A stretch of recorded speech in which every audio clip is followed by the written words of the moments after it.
One afternoon in October of 2005, I projected some 16mm film my cousin had sent me from Chicago. The film was taken by my Uncle Bill, and when I projected it on the screen, I almost couldn't believe what I was seeing. There in front of me was the whole Larson side of my immediate family in the backyard of Bill and Teen's house on Ridgeland Avenue in Oak Park on Thanksgiving of 1928. That was 11 months before I was born. Let's take a look at it. The film starts with my Uncle Art and his family in the backyard of Ridgeland in Oak Park with his wife, Lottie, and his two daughters.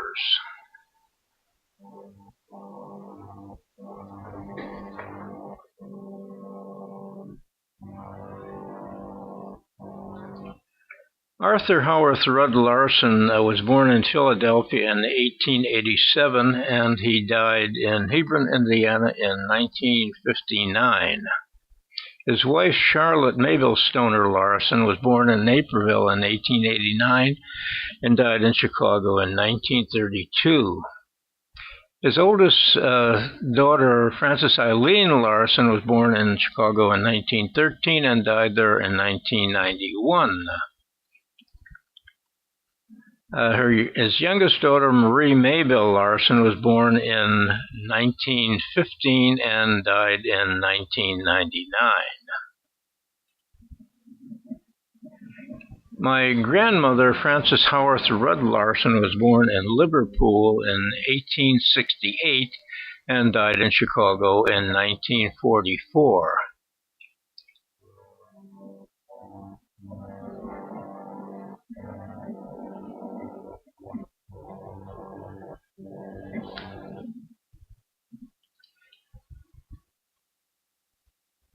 The next one down the stairs was my mother, Ann Cassandra Larson, who was born in La Crosse, Wisconsin in 1884 and died in the Chicago area in 1965. Next one down the steps was my father, Albert Frederick Larson, born in Chicago in 1903 and died there in 1954.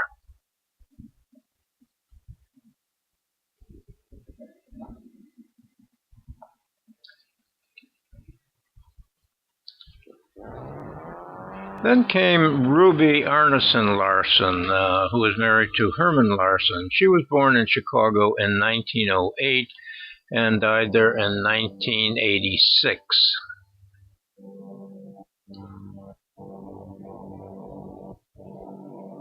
Next is my sister Mildred Cassandra, who was born in 1920 in Chicago and died there in 1983.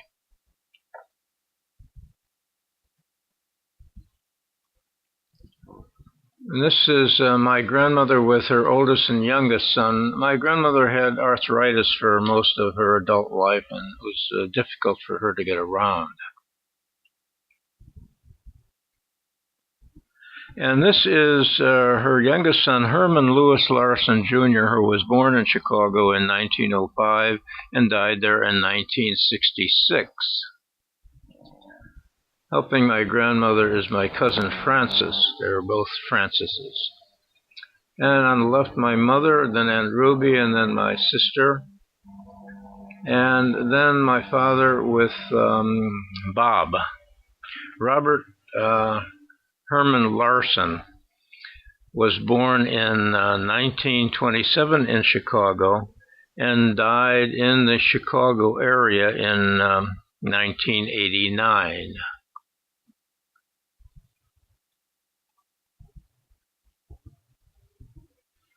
Here's Bob with my father's Chicago Police Department badge. My father joined the police force, I think, about 1926.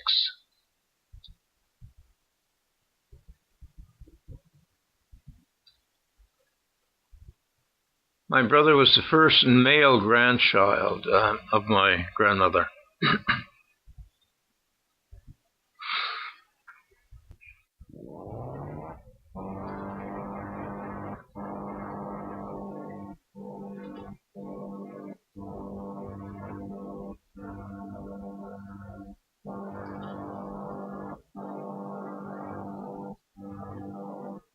On the left is my mother, next to her Aunt Ruby, Uncle Herman, and my father. There on the left is my mother and Aunt Ruby.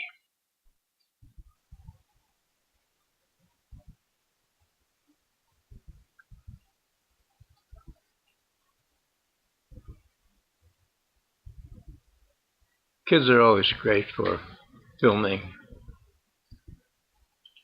My Uncle Herman and Aunt Ruby weren't married yet. They were married the following year.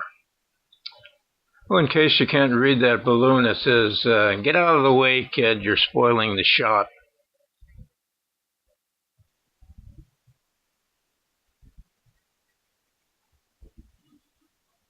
Oh, this shows my Antine in summer in the backyard of where that film was shot.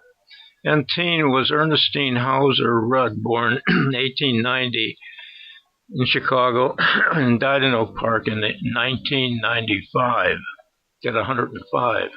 There's my Uncle Bill, William George Rudd, born 1888 in Philadelphia, and died in 1943 in Chicago, giving a speech at the Atlantic Hotel. He was the vice president of operations of the People's Gas Light and Coke Company, which is the gas utility in Chicago. He was also a protege of Samuel Insull, who was the controller of all the Chicago utilities and some of the transportation in the 20s.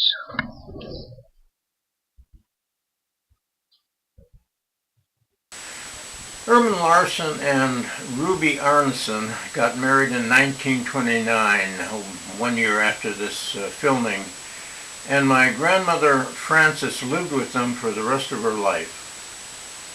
Arthur's wife Lottie died in 1932, and in 1937 Arthur married Ethel Hayes.